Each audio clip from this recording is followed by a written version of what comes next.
I love the fact that you and Joe take stories that I've listened to for the last 20 years and you always find the pieces that I haven't heard yet.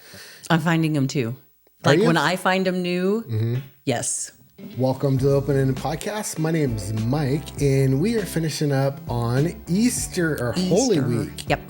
Coming up on Easter, and Pastor Cathleen gave the message last week and she was talking about leading up into Easter. And welcome back to the show. Thank you. Glad to be here. All right, let's dive into this message. So, Okay.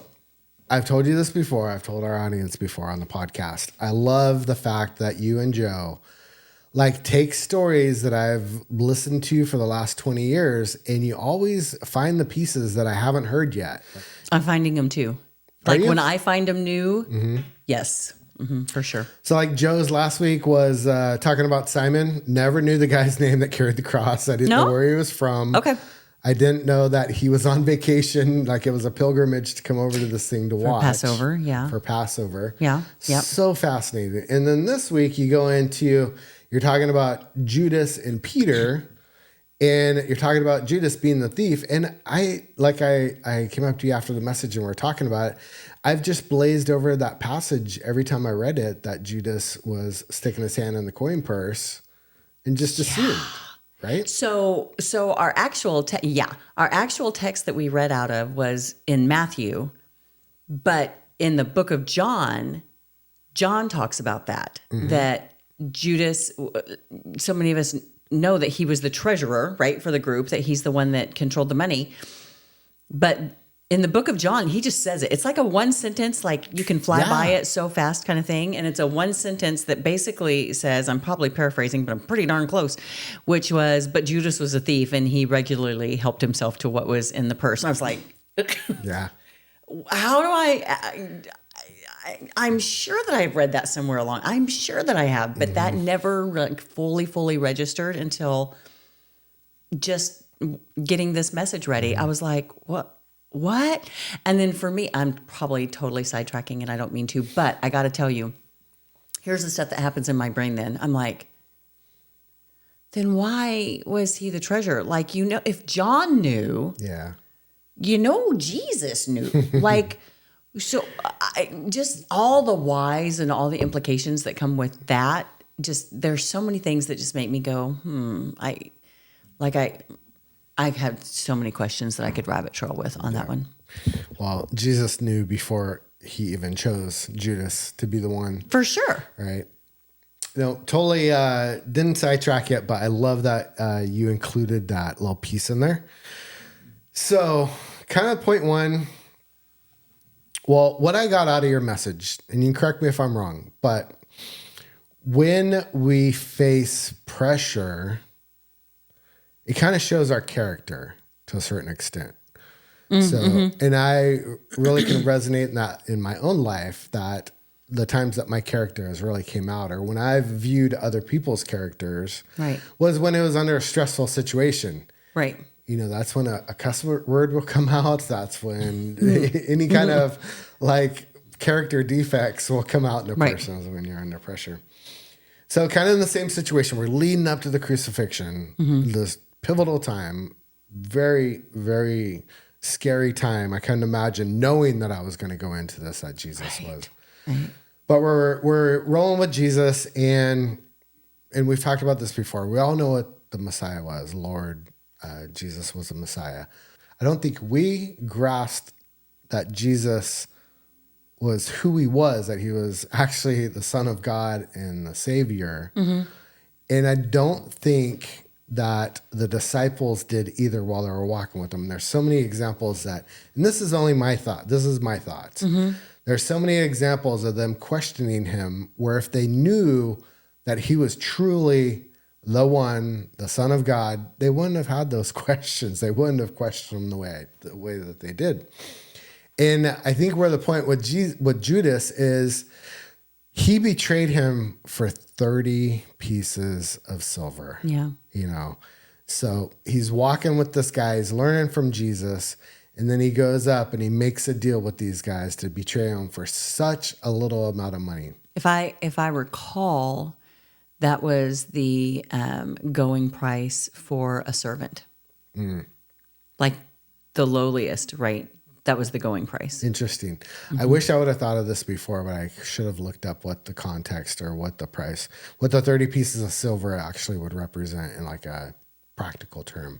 Oh. You know, that would have been interesting. Like what it would be in today's. Yeah, exactly. Like, did that make Judas rich, or was it just a little bit of money that got him by for a couple months? I don't think it was much. Yeah, It was a pretty slow, a small sellout. I think we should look that up and then like tack it on at the end. Okay. We can look that up. You want to put it up the screen right here? Yeah. Okay. That's perfect. I love the idea. I love the adjusting on the fly. In that one, I think I totally butchered that question, but I think I got to the point that Judas was sketchy, number one, and he sold Jesus out for Right. 30 pieces of silver. Yes. I mean, I think that, yeah. I mean, sketchy's fair because you see his behavior and choices at the end. You see John saying that he was a thief. I also think that he was so, is my word disenfranchised? He was just so put out by what, and such a odd place considering what we believe that he expected from Jesus and who Jesus really was. It was such a conundrum for him that he just couldn't wrap his brain around it. So would that be going back to my point earlier, though, that we often don't really grasp what Jesus actually was? Do we do the same thing? Or who he is now, are you saying? Yeah, like who he is now? Yeah, I mean, I think it's really easy to get lost in our humanity. Perspective is so limited to what we understand. And I mean, if you look at scripture, Jesus told them in so many words over and over and over again. I mean, even when you think about when they're on the boat and when the waves are crashing and blah, blah, and Jesus goes, shh, be still. And they go, who is this? They say, who is this man that even the wind and the waves obey? Right. And then when Jesus, is talking to them and he says, I know who other people say who I am, but who do you say that I am? I mean, I really think that he communicated in various ways, behaviors and actions and words, multiple times who he was. And it was just hard, I think, for them to wrap their brains around that. And then for Judas, I think it was particularly hard because he just absolutely did not think that Jesus fit in the box of what he expected his Messiah to look like. He just didn't. Yeah. And I think in a multitude of ways, you're right. We do the same things now in so many ways. We think that, Jesus can't do that or shouldn't do that or I wouldn't do that. And I mean, I just even go back to a conversation I remember I had years ago with a friend of mine. And you know what? It's so funny. It was the week before Easter because I was inviting her to come to an Easter service. And she was like, no, not until I get just some of my crap together. Not until I think it would be, really disrespectful and disingenuous for me to walk into a church until I get, and I was like, then you don't get Jesus. I mean, I'm sure I didn't say it like that, but I hope I didn't. But then even just in that statement, then you don't get the character and the holiness and the grace of Jesus in his role as Savior. Yeah. What's the point of a Savior to save you from self and selfishness and Satan and all things? What is the point of a Savior if he can't save you from all of you? And so I think that we can minimize so easily who Jesus is, or we put him like Judas did. We put him in a box and we expect him to be or do or act or talk like this. And when he doesn't, we're just like, well, I don't get it. Then I don't get it. And we don't know what to do with something that we don't really get. Yeah. I could see that. I could see that comparison with Judas. And that's kind of where my notes were going. So I'm glad that you articulated it so much better than the host of the podcast could articulate that. But you nailed it on the... And also kind of where I'm going with it, though, it's a little bit different than what you're saying, but it's like we are given a written instruction manual on what to do and the miracles that happened. And yet still... this day and age, maybe we're so far removed generationally, so far removed from Jesus in those times that we, have the strength to move a mountain, right? If we just say it, they're the faith of a mustard seed, right? Mm-hmm. We just had a little bit of faith. We could make miracles happen ourselves. And right. I feel like that we don't even follow those instructions. Like and sure. I shouldn't say I shouldn't put everybody in this category. I'm speaking for myself mainly. But that I don't have enough faith I don't have enough faith inside of myself, in Jesus, to make those things happen. So if I'm not curing people of cancer, maybe I'm not faithful enough. You know what I mean? So I think that we don't, even to this day, think of Jesus for the potential that he has, or the potential that he is. Or not the potential that he has or that he is, but the reality of who he is. Better choice. And what he's capable of, and us tapping into the potential of our understanding of that. Yeah. And our moving and acting in the knowledge of who we know that he is. I think that comes back to just our humanity. Is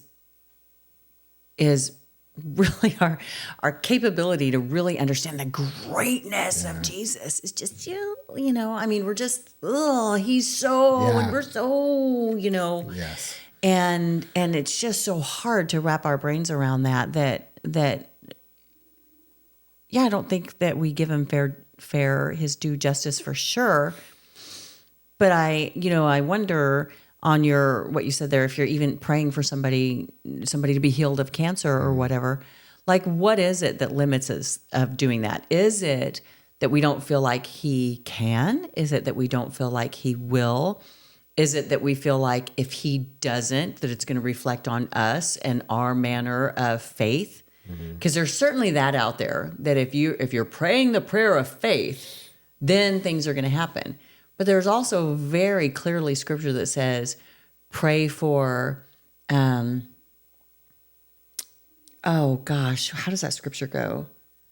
Fundamentally, to pray for God's will, that we're praying God's will. We're praying for God's will to happen in and through our lives. And that if we're praying for something that's opposite of that, even if it's with good intention, we don't know that we're praying for something that's opposite of that, that really, do we have enough? I think the faith in that is not the faith that if I pray for this, it's going to make it happen. But the faith is that if it doesn't, do we trust that if it doesn't, that is the better answer, right? Even if it doesn't. Yeah, I think that's kind of the faith. So what is it that we're struggling with on the faith there, that we don't think that he will, or that we don't think that we can, or we think it reflects on us if it doesn't? Or do we just bottom line have enough faith that we go, however we pray and whatever the result, that was the ultimate best to happen because we trust in God's plan and purpose, period, no matter what. But we still always pray in faith. May your will be done. Yeah, exactly. That's a good point. It's a great way to think about it. And I forget that all the time.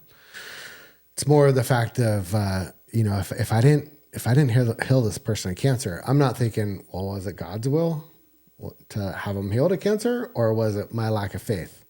That's the type of things that I struggle with inside of my head. Right.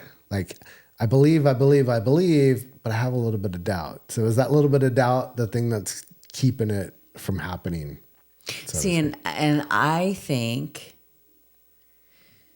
please don't take this in a negative, because we all do exactly what you just did. Mm-hmm. But I think that mitigates God just a little bit. Yeah. Because he doesn't require our faith to make anything happen. I mean, I think there's that quote that Joe and I have said, and you've probably heard us say it a million times, is God knows our every thought and our need, but he responds to our prayers. There's definitely a part of him responding to our prayers, and he does say, right, to pray unceasingly. And so there's all of that there.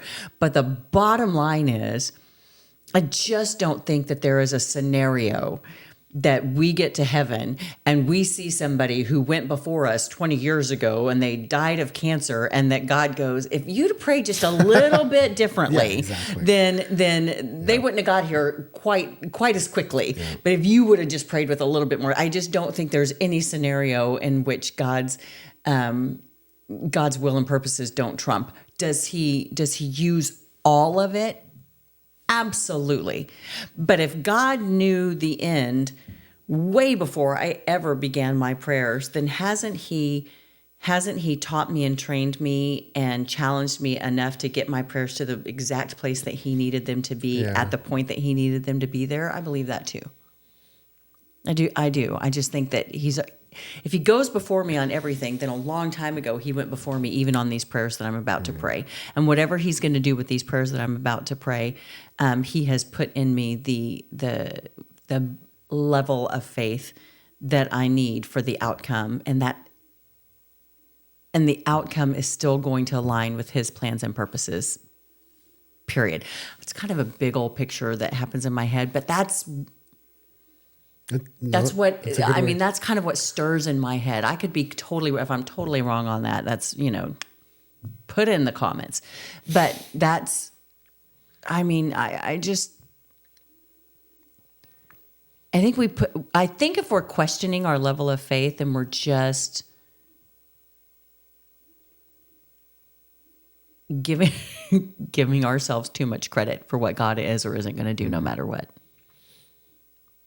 Just my thought. No, that's a good point. And I hadn't thought of that. Is that unfair? No. And I hadn't thought about that either, that God could have predestined us way back then, conditioned us, as you were calling it. Because you know how there are a few Christians that have a fight about if everything is predestined, God already knows what's going to happen, or if he truly has given us free will and it's our choice to make the right decisions, right, as we're going along. So it's two sides of the coin. It really is in this camp. It's almost like Republican and Democrat. They are diehard. I know it. Yeah. They're seriously diehard on what they believe.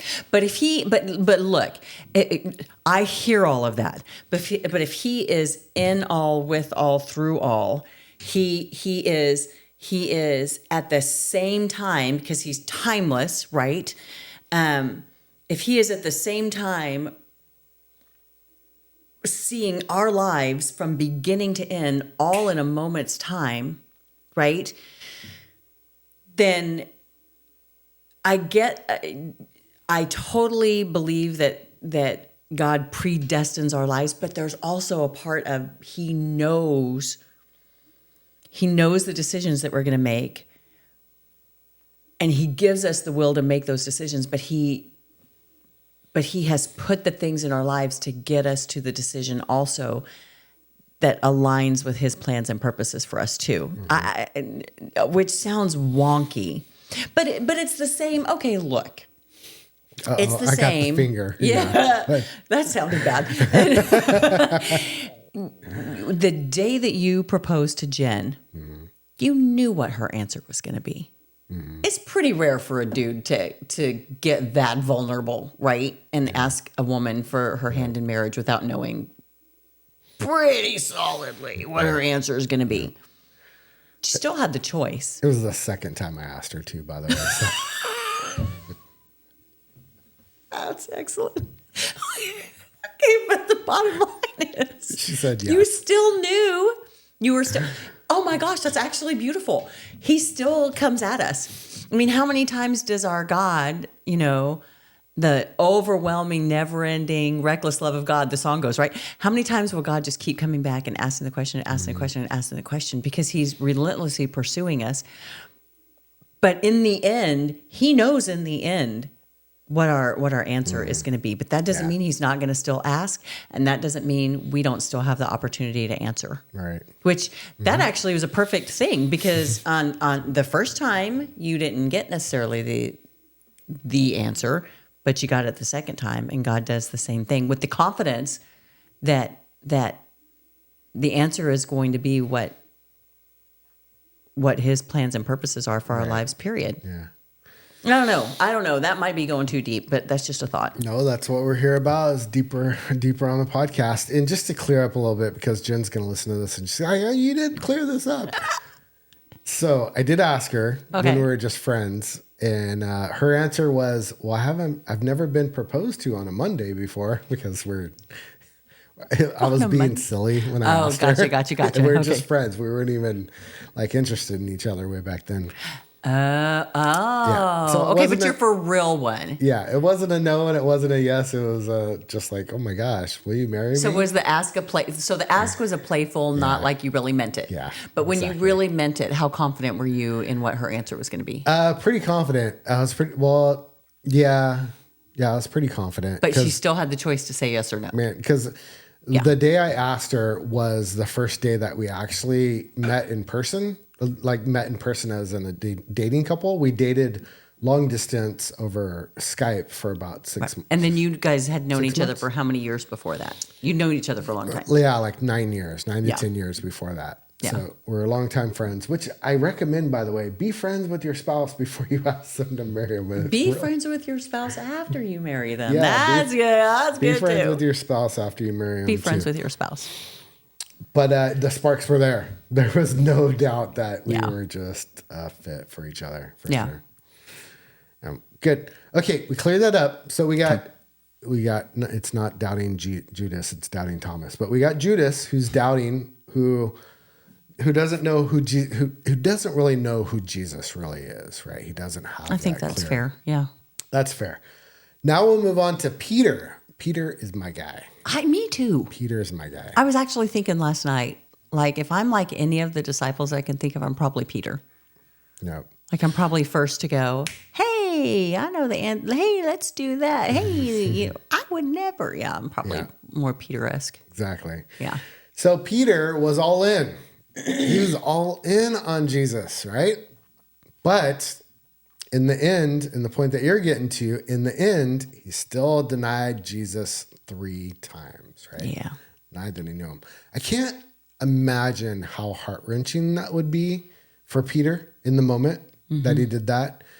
Like, seeing all this, I try to put myself into what Peter's mind was going through. Like, it's got this crowd, angry crowd. What would an angry crowd look like for me? What would I be in it? Would I stand up for Kathleen if she was in the angry crowd? And I knew that they were going to torture me if I said I knew Kathleen, or, I try to put myself in those perspectives to try to gain an understanding of what was really going on. And for this guy to deny Jesus, it must have been bad. So on the Peter denial part, because what you were saying is, it must have been really hard. It must have been really difficult because Peter was so, I'm all in. Like you were saying, I'm all in. I'm, whatever happens, even if I have to die with you, right? I mean, he says to Jesus is telling him, I'm telling you. He's like, no, even if I have to die with you. Okay. But listen, it's in Matthew chapter 26, and we're at verse 69, and it says, now, Peter's already run. Okay, but I get it because here comes all the, it says that the people came to arrest him, the soldiers and so forth came to arrest him, and they had clubs and swords. And I mean, that's scary. Like, I get it. You're running. You're getting out of there. That's a scary situation. But then it says this. Now, Peter sat outside in the courtyard, and a servant girl came to him saying, you also were with Jesus of Galilee. And he denied it. Okay, I don't know what you're saying. I love that. I don't know what you're saying. I do not know what you're saying. Pause for just a second there. Because what you said is, it must have been really bad, which I also have always kind of thought was, yeah, it must have been like a lot of pressure. It must have been really bad. And I still do think that. But in the scheme of things, the person who actually asked him the question was the least threatening person it could have possibly been. Yeah. Good point. A female, which, in that culture, in that time, females weren't really authoritarian. Yeah. Right? A servant. So, not a religious leader, not a Roman soldier, nobody that you would think right off the bat that he would be like, go into self-protect mode. Right? Like, I could really get hurt. I could get arrested. They could beat me now, whatever it might be. He's a servant girl.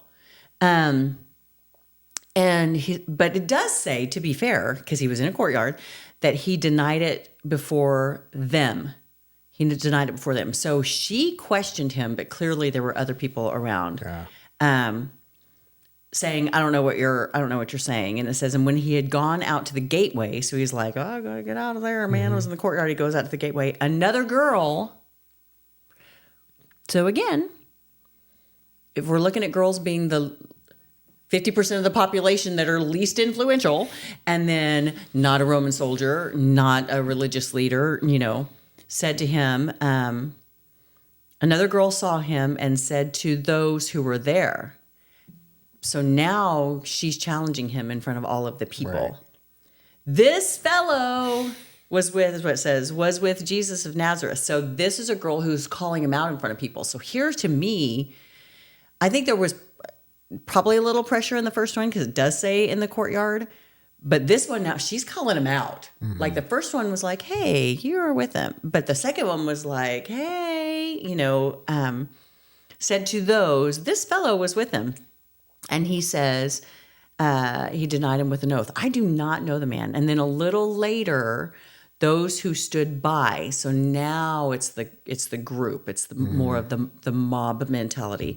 Those who stood by came up and said to Peter, surely you are also one of them, for your speech betrays you. In other words, you sound like him, right? You're here, but you sound like him. But here's, you said earlier that when you get pressed, that's when like the part of you comes out and maybe a cuss word slips out or whatever. Yeah, so did Peter, because it says, then he began to curse and swear. So Peter feels it too. We're not alone. That's wonderful. Then he begins to curse and swear, saying, I do not know the man. And immediately the rooster crowed. But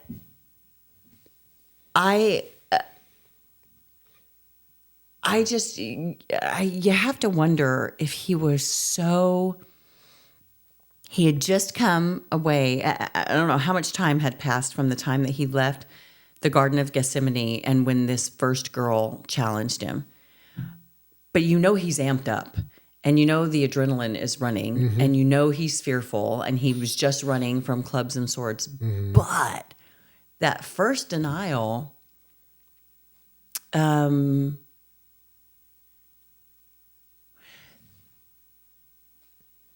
not saying it's not understandable because I don't know. I wasn't in the situation, but it reminds me that we always, to some degree, have to be on guard. Scripture says that, right? Guard your heart. To always be on guard, because that seems to me like that was the least threatening of possible scenarios he could have been in.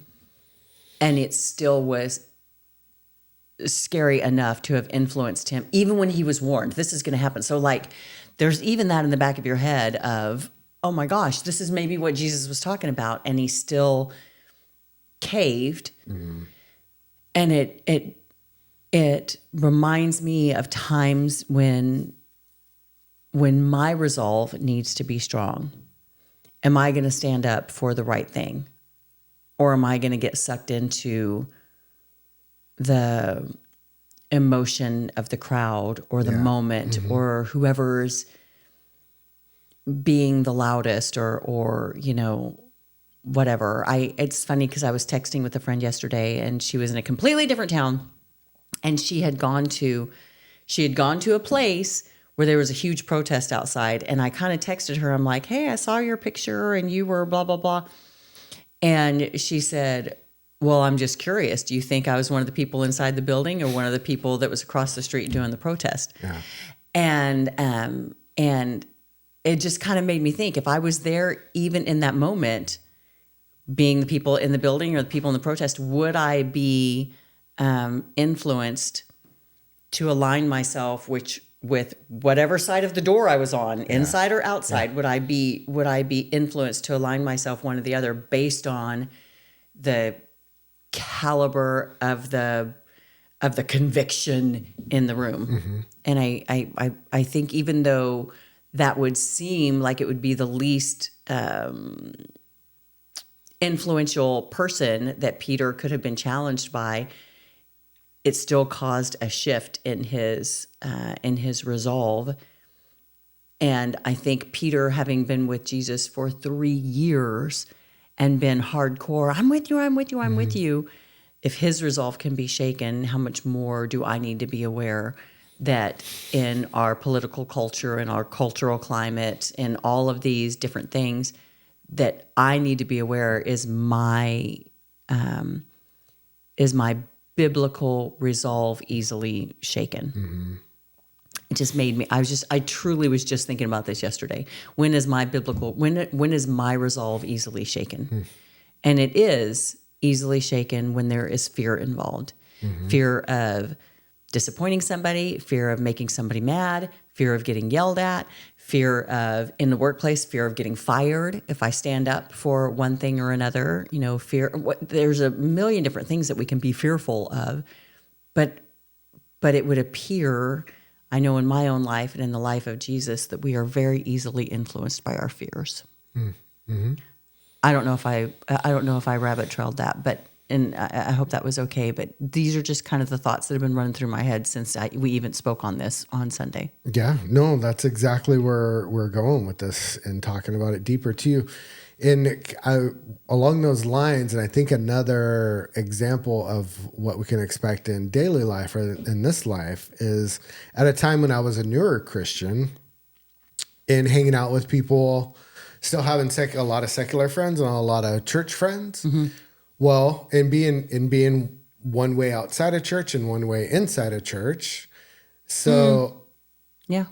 And being out on the streets and hanging out with my secular friends and then seeing one of my Christian friends on the street and then them looking at me and waving and saying hi. Yeah. And I ignored him because he wasn't cool like these other kids that I was hanging out with. You know what I mean? Yeah. And I can remember the person's face when he saw that I wasn't going to acknowledge him back. Much stronger of a Christian than me, much stronger of a person than me, because he was like, oh, I see what you're doing.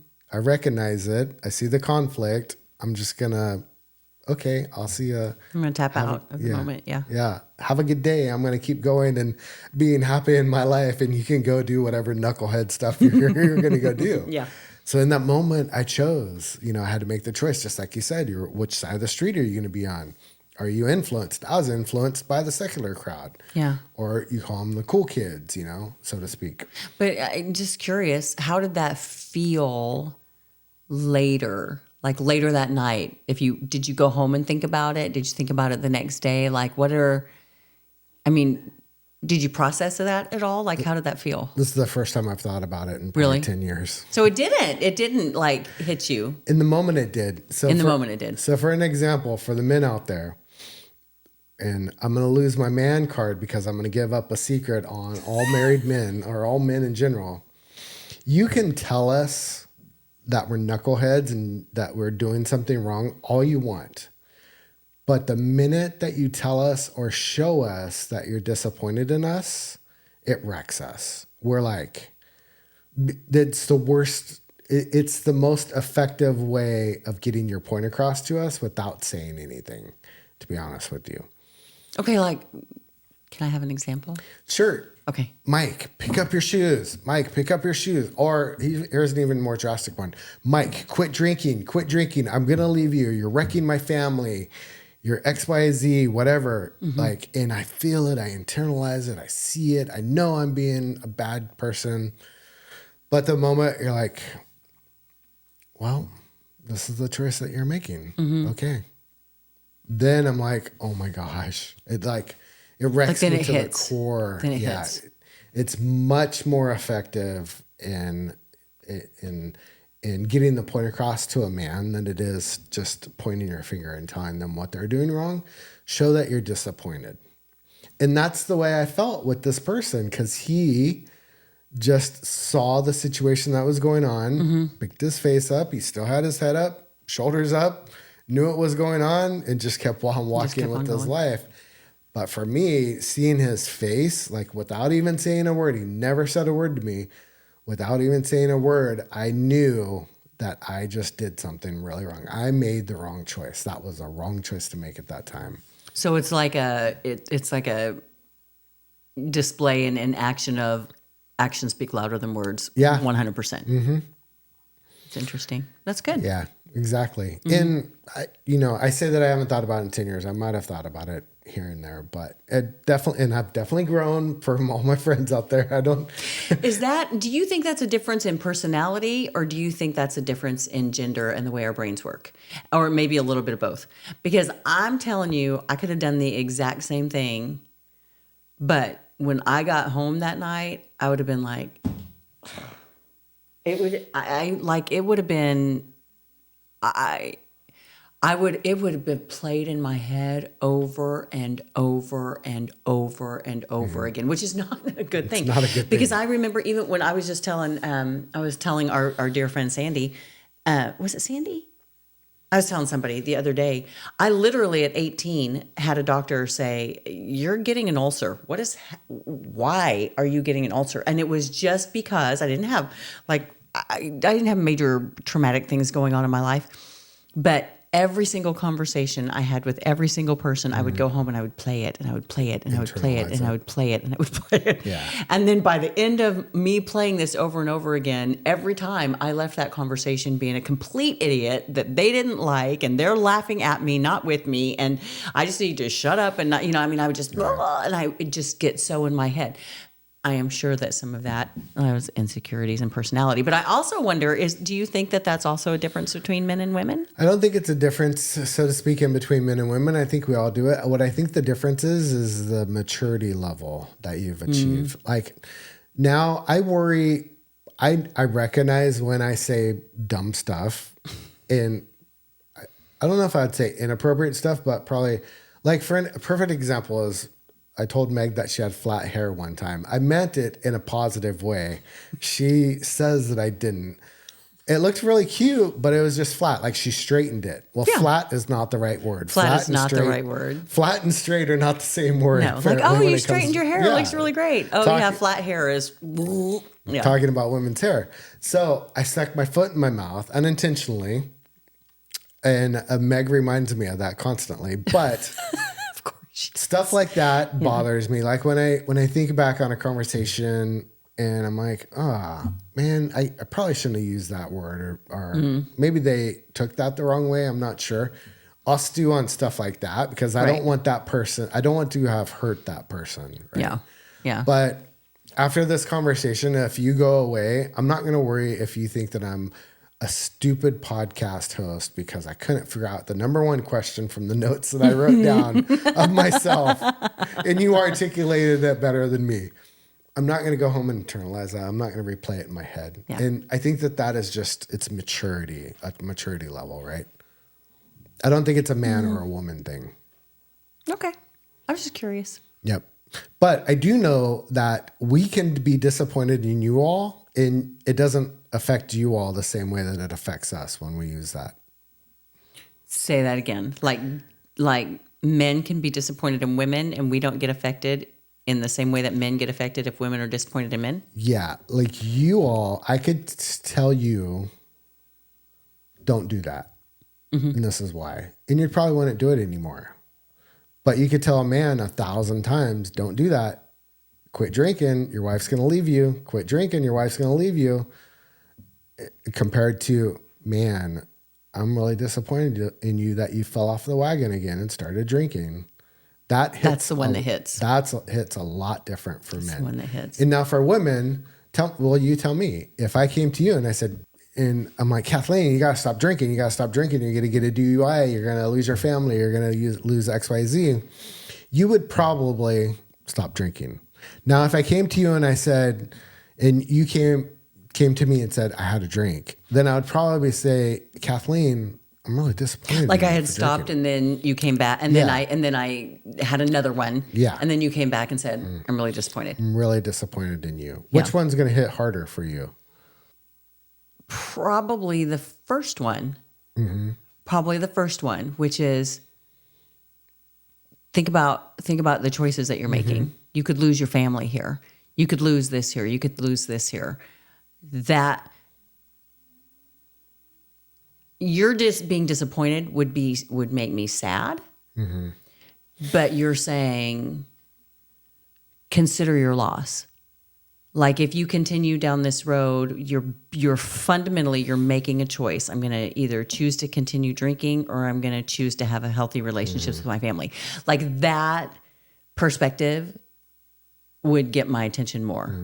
That would cause me to respond more quickly than I'm disappointed. Yeah. And see, with us as a band, I'm disappointed. We will devastate a 200-foot swath through our lives before we stop. And you can tell us that we're going to devastate. But the moment that you tell us that you're disappointed in us, I don't know what it is. It triggers something inside of us. And are you sure that's men or is that you? No, I mean, have you spoken to men? Is that lots of men? Yeah, it's men. It's men. It is men. It's the secret. So interesting. It's the secret to getting your man to do something. And I hesitate telling everybody this because you all are going to be running around using this little secret trick. I'm so disappointed. I'm not going to do that. That would be look. If you start doing that now, that's just manipulative. That's not okay. No, I'm not going to start doing that. But if you're truly disappointed, like even the look, like you can give Joe a look, right? And he knows what you're thinking, what you're talking about, and he stops doing it. My mom was good at it. My stepmom is still good at it. Right. Right. So that's the same thing. You don't even have to say it. You just have to let us know. Yeah. And then it's gonna make us stop. We know when it's there. And it's so 100 times more effective than telling us to do something. That's interesting. Okay. So let's circle that back. So then how does that relate to Peter on his seriously, how does that relate to Peter on his denial? Because like I totally have it in my head what I'm thinking. I want to know what your thought is. Does that relate to Peter and his denial 3 times? Does it relate to Peter? The way that it relates to Peter and how we got on this whole rabbit trail was I was trying to understand where Peter was at in his brain space and his head space. And the only way that I could do that was to think back on that story with my friend that was a Christian, and I denied him. And I kept on from this. I denied him for my secular friends because I wanted to stay cool. I wanted to be the cool guy and not the Christian guy, that was out there by himself. So I imagine, I don't know, I wasn't there, but I imagine that's probably the same way it feels, or the same situation that Peter was in. He denied his Christian brother Jesus to go because he didn't. Well, his Christian brother. He wasn't a Christian yet. Yeah, but he denied his rabbi. Right. Right. His teacher. His religion. Yeah. Yeah. He denied. Yeah. Exactly. His friend. He denied his friend. Yep. But I think it relates very much so, because I think it's kind of what you're saying. There was 3 different times that people, because you're talking actions speak louder than words a lot of times for dudes, right? And so 3 different times people hears the words, hey, weren't you with that Jesus guy? Hey, weren't you? And he's like, no. But where the internal, I disappointed moment came in. Yeah. Immediately the rooster crowed. And and Peter remembered the word of Jesus, who had said to him, before the rooster crows, you will deny me 3 times. So he went out and wept bitterly. Right. And that he didn't weep the first time he denied. He didn't weep the second time. He didn't even weep the third time he denied. Those were the words. It's really ties in with what you're saying. But when that rooster crowed and it just mentally tied all of it together is when he was like, oh. And it says he went out and he wept bitterly. And that was kind of in the action. The thing that made it click in his head was the action of the rooster crowing. Yeah, no, that's a good point. I wonder if it was just not necessarily in the pressure of the moment, but it was kind of like a self-preservation. The first 3 times he was asked, he was like, shoot, everybody's up in arms about Jesus right now.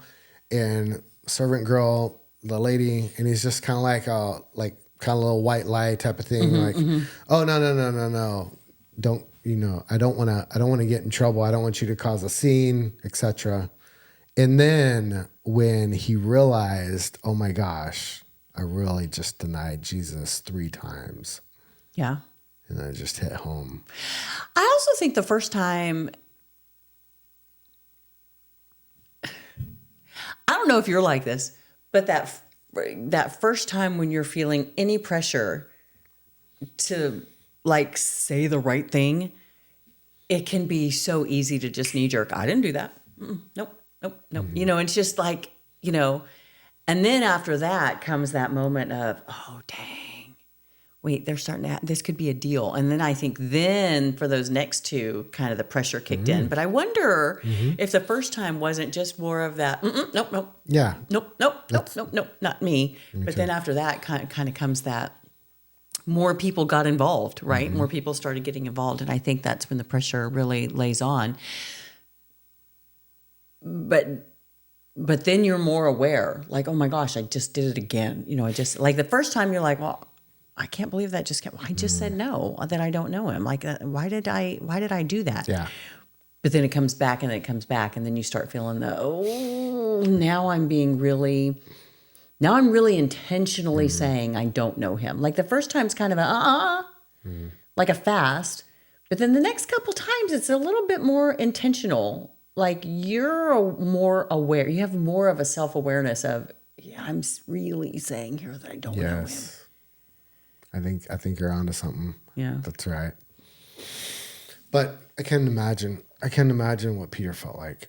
We all do different things when we're in stressful situations. Well, he wept bitterly. You can imagine what that must feel like. Tastes like salt or what? Bitter root? What? Wept bitterly? What? Shush. I mean, how many times have you truly wept bitterly in your life? Would that be like ugly crying? Would you consider that? That would be like snot running, can't control it, can't breathe. Don't care about the facial movements type of thing. Bitterly, like hard. Really? Well, I don't know your whole life, so I shouldn't assume that. I would guess you can count how many times you have wept bitterly in your life.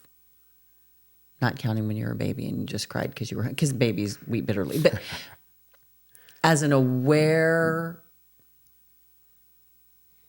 human, as you get older, how many times in your life of awareness of sadness have you truly wept bitterly that didn't have to do with physical pain? Right. Yeah. It's probably 3. My mom dying, my dad dying, and then the day my ex-wife left me. Uncontrollable. Yep.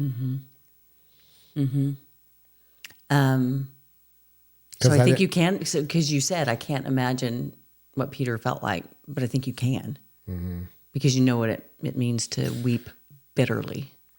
Yeah, exactly. I know exactly what he felt like in that instance, but in the situation, I don't know what was going through his head, why he denied him the first 2 times. What his thought process was. What his thought process was. Yeah. Was he trying to formulate a plan to get Jesus out? And he knew if he said that he knew Jesus, then he would be arrested. And then he wouldn't be able to have a plan to get Jesus out. Was he formulating things in his mind? I don't think so, because I don't think he would have wept bitterly. I think he would have been like, that third time, my plan is working. The first couple of times, was he trying to process everything that was going on? And that's why I don't think so. And it was somebody that was kind of lower status. So he's like, it doesn't. The slave girl? Yeah. It doesn't make a difference if I tell her the truth or if I lie to her or whatever it is. But then the other time. So, well, we never know. Well, we will know when we get up there and we can. Good Peter, dude, what were you thinking? What was the deal? Why did you deny him 3 times? Come on, Peter. But so I guess we could put ourselves in those situations from time to time. I'm glad that we talked through that. I think we worked through it. Hopefully our listeners were able to follow that thought process. Well, I'm sure you'll edit some of this stuff out if we rabbit trailed a little bit too much. But no, that was good. I love it. Okay, and it goes along with one of the questions that I had for this second point was, what areas of our faith do we overestimate, and how can pressure expose our need for deeper dependence on Jesus?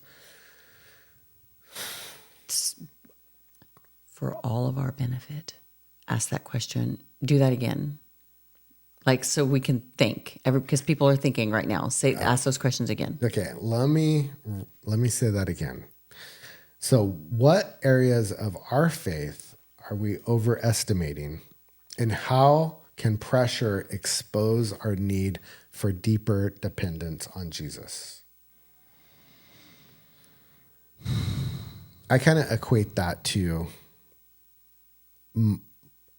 I have a busy life. Mm-hmm. And I think I can do everything. Like, a matter of fact, I know I can do everything. There is not one thing in this world that I cannot do.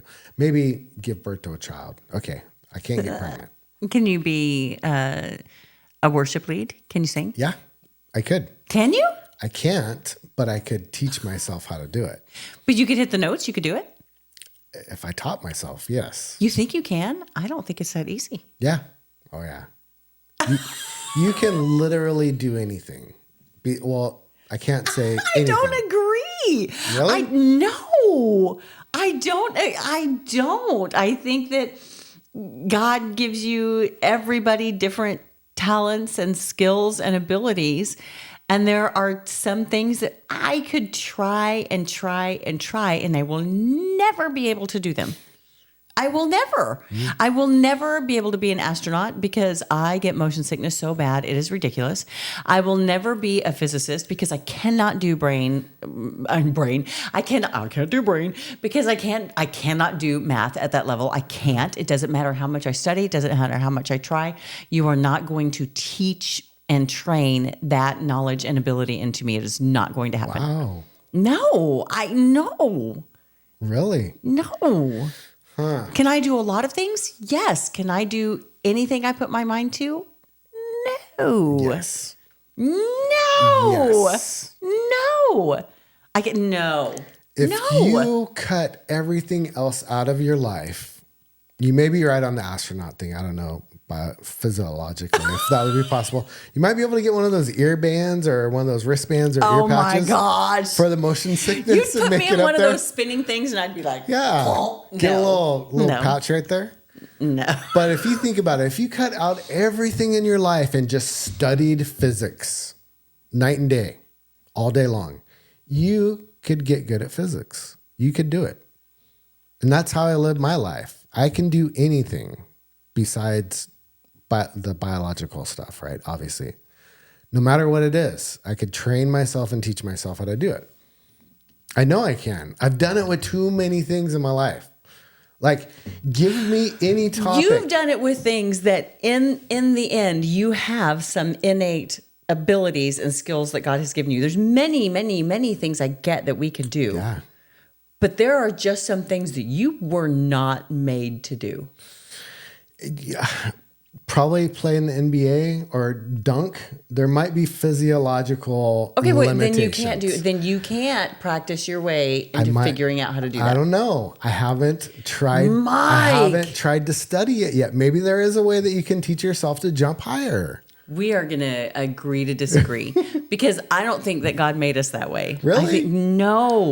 I think there is a reason why we all have different skills and abilities and talents and passions, because we have certain things that we are designed and destined to do. And I don't think that we can think or determine our way into being able to do anything. I don't think so.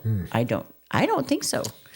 I love that you think so, because that just tells me a lot about your determination and your passion, and I'm going to dadgum figure it out.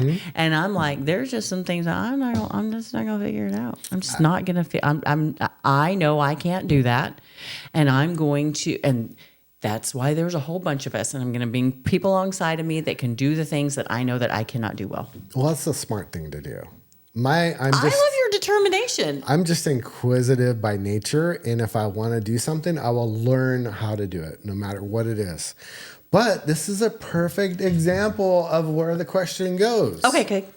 Because I am blind to the fact that I think that I can do everything, right? I'm blind to exactly what Peter was going through. I'm blind to my faithfulness to Jesus, that I will never deny him. I will die on the cross. I will die with him, right? Yeah. So I'm blind to the fact that I may have my own limitations in faith. So now we got to answer this one. How can pressure expose our need for deeper independence on Jesus? So how would we tie that into it? Oh, that's good. How do us being under pressure, no matter what it is, how does that expose our deeper need for dependence on Jesus? Well, it goes with the question, though. What areas of our faith do we overestimate? And how can pressure expose our need for deeper dependence? So let's just, if you have time, let's just explain. Let's just go down the rabbit hole again of my thought process that I can do everything. And there could be limitations. I have blind faith that I can do anything. Yeah. So how can pressures expose me to that flaw? How can pressures expose me to the fact that I need people alongside of me that are better at it than I am? Oh gosh, that's such a big question. It is. I know. I'm thinking my way through that. We want to go deeper. So these are deeper questions. Okay. So I will give an example from my life.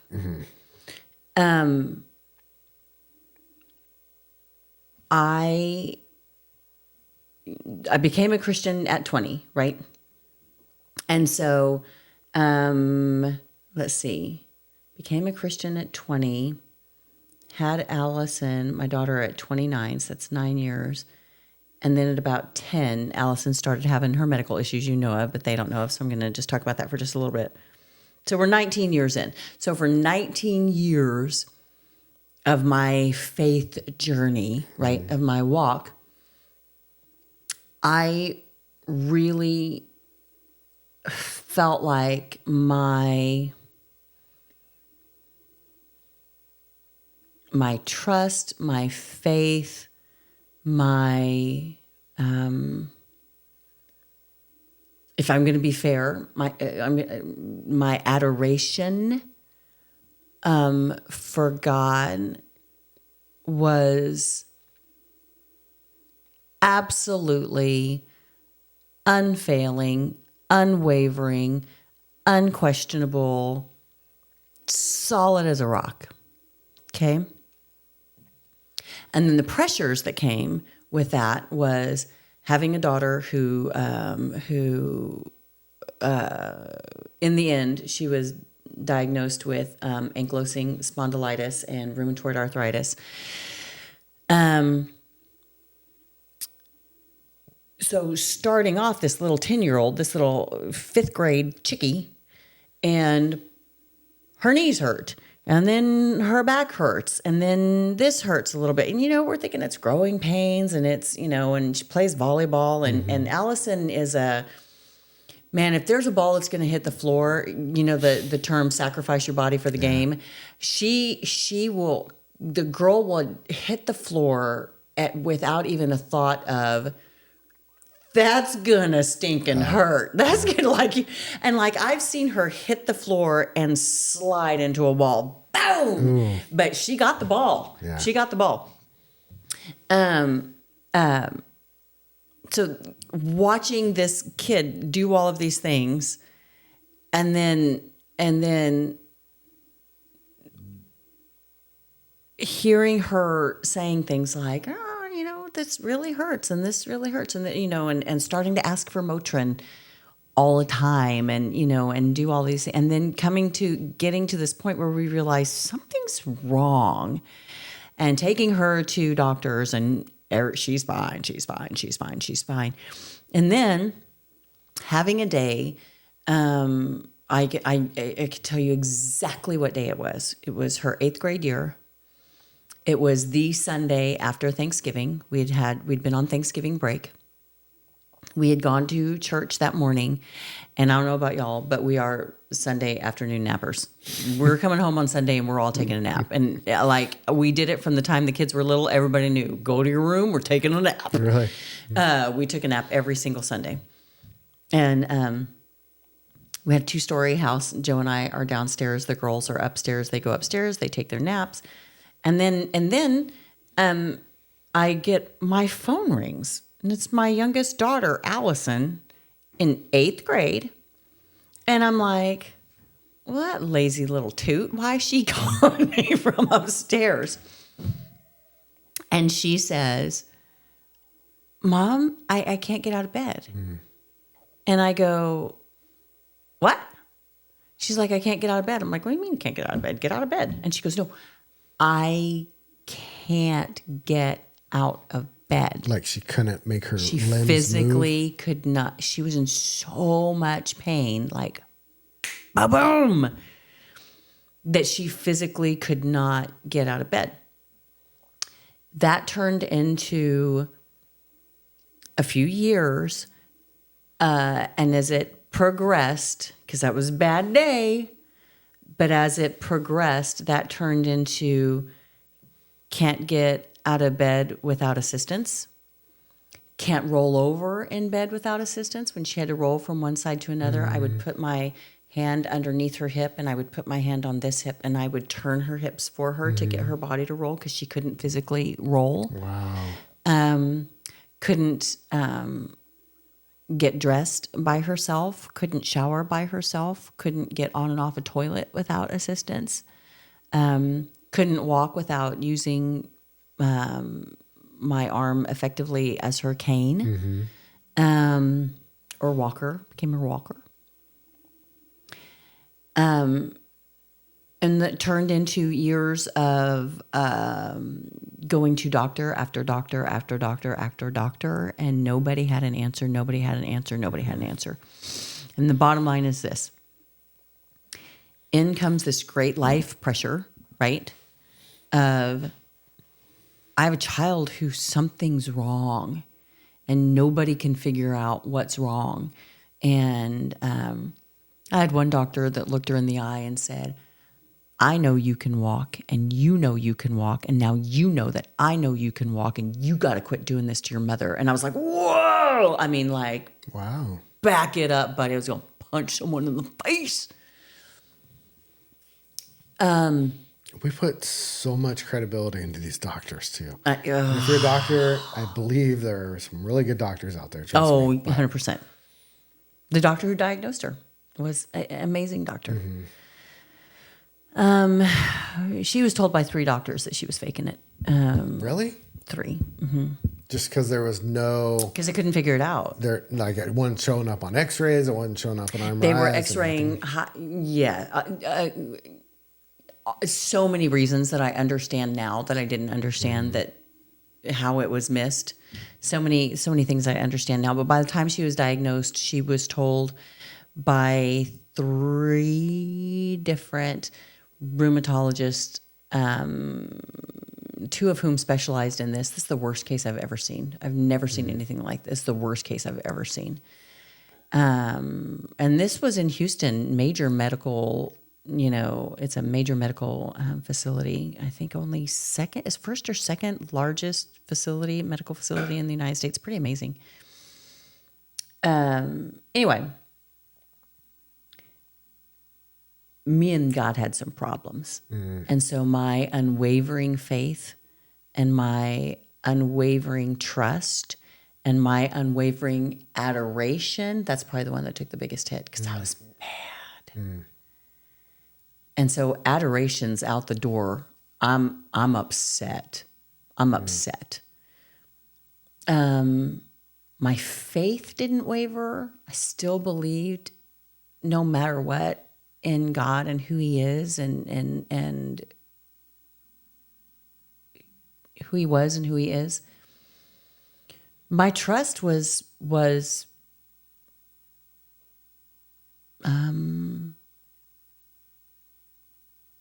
challenged. I can imagine. Because if you are all-knowing, all-powerful, all everything, and I believe that you can heal. I believe that you can reveal. I believe that you can. There's a million things you can do, God, but you're not. And so why aren't you? And why are we, by the time she was diagnosed, she was 15. Why are we 5 years into no greater level of understanding, worsening pain, worsening debilitation? Is that a word?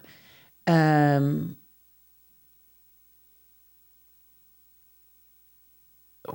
are you and what are you doing?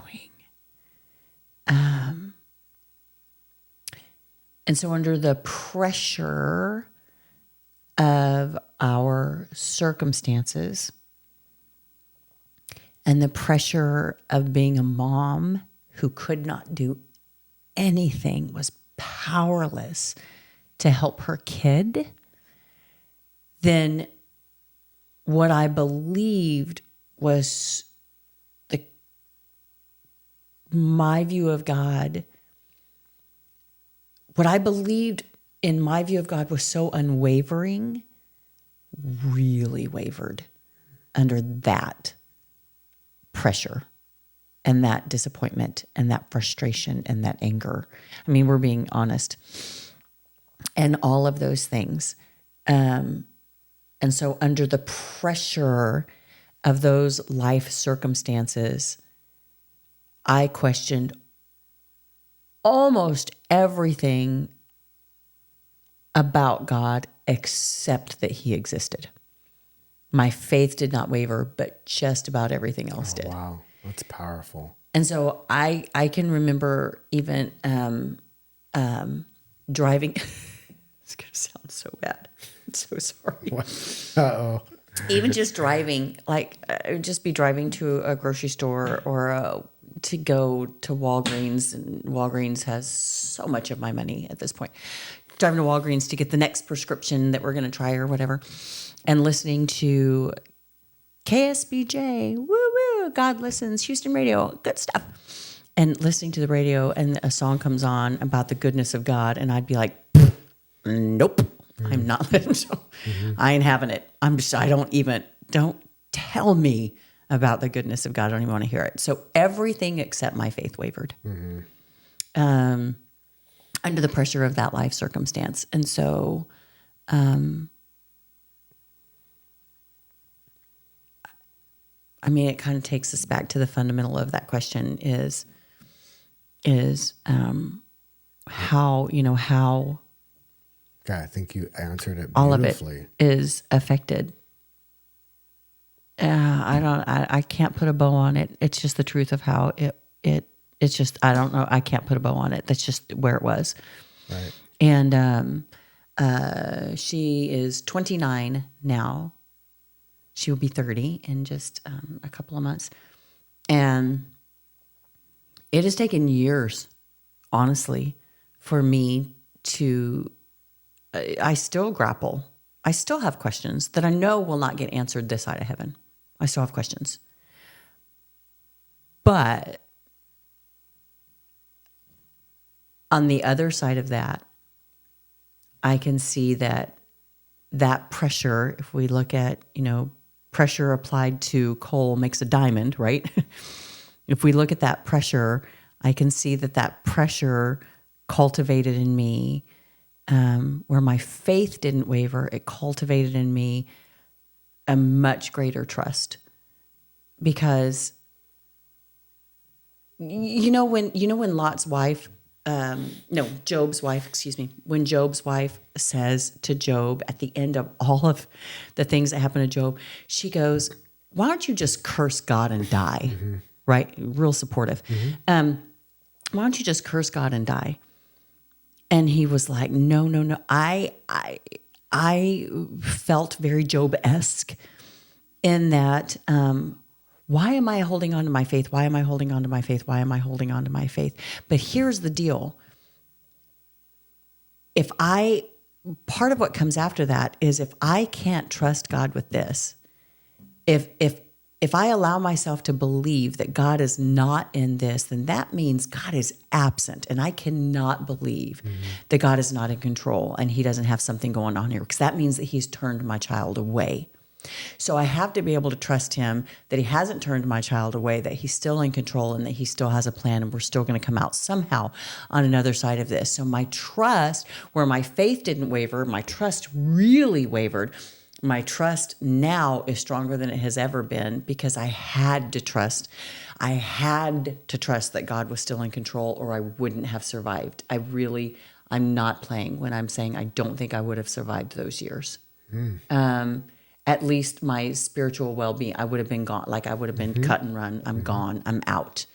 But my trust has grown. So I can see on the other side of so many things what God, where I wavered is now some strong pillars in my life where I thought they were unshakable. They were not unshakable. But now they're pretty darn, I'm going to call it stable. I'm not going to call myself unshakable, because I think at this point I realize under we don't know what pressures are coming around the corner. Right. And so we can overestimate our ability to continue in our faith and our whatever it is. And I think a lot of it can waver. That was a really big answer. I hope that's okay. No, it was a big answer, and I explained it perfectly. And I love your candidness that you had with us, but also I love the example that you've shown so many that you can go through adversity and question the trust that God can heal your child for you, but you never, ever drop the trust that Jesus was real. No, I never. That never wavered. Never. My faith in who he is. Yeah, your faith. My faith in what in the world he was doing, which would be the trust. Very much so, but never my faith in who he is. And so many people, I think, would drop the faith right away and be like, what? This stuff is nonsense. Because look, I can't even, not even helping me out. Look what he's doing to this kid. I mean, fair. I think sometimes it's not. I think sometimes it's not even an issue of losing faith. It's an issue of deciding I might still believe, but I don't care anymore. Because I know that I've had conversation with somebody that had some very, very hard times, and said, "Look, here's the deal. If God knows everything that's going to happen in my life before it happens, and nothing happens to me that doesn't go through, his filter, his whatever, and this is where we are and this is what he's allowed, then I don't want to have anything to do with him." And so it's not even that they don't still believe. They just are like, I don't care anymore. Like I might still believe that God is who he says he is, but I choose to not want to have anything to do with him. So sometimes it's not even a wavering faith. It's just a wavering. I've never thought of it that way. I've just always figured people that walk away and they're like, oh, I just don't believe it anymore. I think sometimes they believe it. They still believe, but life's hardships cause them to, I don't know how to say that. If this is who God is, I don't want to have anything to do with him, because we just see that really limited perspective. One of the greatest things that I had somebody say, I was talking to a pastor friend of mine one time, and I was telling him, my heart's really breaking for this individual in my life, because they said, you know, if this is the plans God had for me, I'm out of here. I don't care. And my pastor friend said, oh, that person's going to be okay. That person, because they were also talking about questioning. I don't know if I believe it. I don't know if I believe that there could be a God that does that. And that person said, oh, that pastor said, that person's going to be okay. I said, how do you know that? And he said, you can't be that mad at something you don't believe in. So they're questioning their faith. They're angry enough to turn away, and they're questioning if they still fundamentally believe. But you can't be that angry at something you really don't believe in. That's a good point. And so they're going to be okay. And I was like, oh, that's pretty brilliant, actually. Okay, here's a good part of your message that I really enjoyed. When you're explaining that. I'm so curious what you're about to say. Go ahead. No, I liked that. When I looked up and saw your eyes, you're like, yeah. I liked that. So this is the part in your message that I really enjoyed, and what you did in it is you showed us how Jesus compared Peter and Judas, and he didn't treat one of them differently. Oh. He washed both of their feet. He broke bread with them. And he also, surprisingly, he wasn't surprised by their weaknesses. Yeah. Right? Yeah. Which I just love. It's so comforting to know that about Jesus. He's not surprised that I failed. I am never, okay, here it is. This is tying the whole podcast episode together. Okay. I will never see disappointment in Jesus's face because he's not surprised at my failures. 100%. I will never have to worry about it. And that's the worst thing. I just told you that's the worst thing that you can do to a man. The disappointment. Yeah. Guy, I never even put that together, but I will never see the disappointment in Jesus's face of me. That's cool. That's liberating. Really, that's liberating what you just said. That's huge. That's huge. Because how many Christ followers really live in the I don't want to disappoint. I don't want to, all I want to hear is well done, good and faithful servant, but they're so afraid they're not going to hear that. Right. Right. Because they're afraid that they're going to be a disappointment. Well, yeah. I mean, now that doesn't mean we can go run amok. No. That means we still need to try. Well, no, because intention and motive is everything. Right? You're going to make a mistake. You're going to do things no matter what. You're going to do something stupid or intentional, but still equally stupid. But intention and motive have everything to do with it. And I just think when your intention and motive is you're putting the good effort forward. I just don't think that God is like, dang, man, you did it again, or you should have figured it out by now. Or it's just, he knows what our weaknesses are. That's powerful. I love that. I think I got more out of this episode than anybody else, to be honest with you. All right, so let's close it off with some practical takeaways. What are your practical takeaways from this message that you gave? What would be your practical takeaways? Okay, here's my big one, and it's funny because I've talked to two people about this already today, so you're going to be number 3. So And that is one of the challenges that I said to people is, look, today is Sunday. And if you go back and you look at the book of Matthew, the triumphal entry happens at chapter 21. And then Jesus being arrested happens in chapter 26. And so I said to everybody, so today go home and read chapter 21, Monday read chapter 22, Wednesday read chapter 20, whatever. And that you'll end up right on Friday at chapter 26, which is tomorrow. And on Sunday at chapter 28, which just happens to be the resurrection. So you'll literally get from triumphal entry to resurrection in the exact amount of days that it takes, right, to go through the week. And so here's my big take, because I've been doing that, right? So I've been reading my chapters, and I'm like, here's the deal. These chapters are the last. Jesus knew this is the last week. This is it.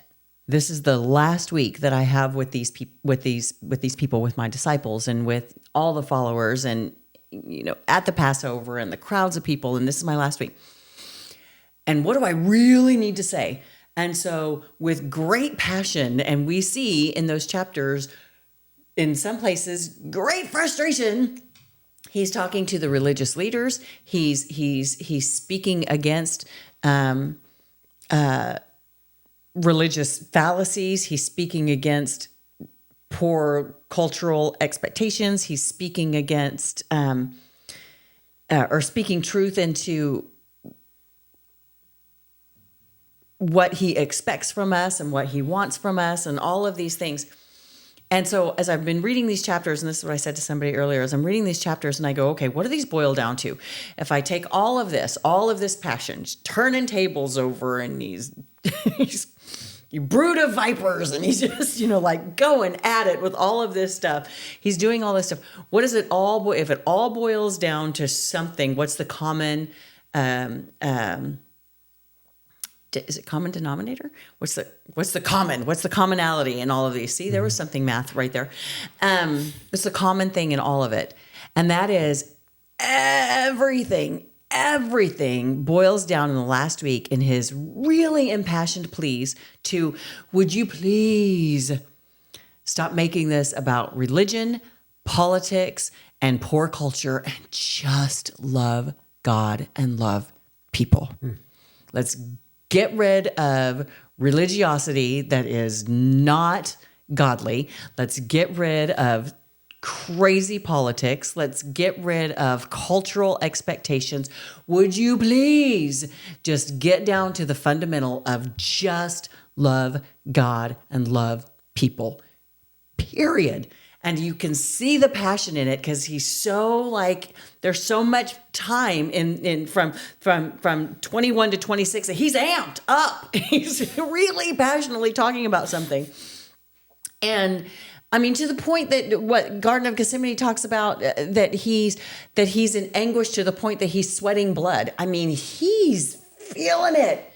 And it still all comes down to, would you just love God and love people?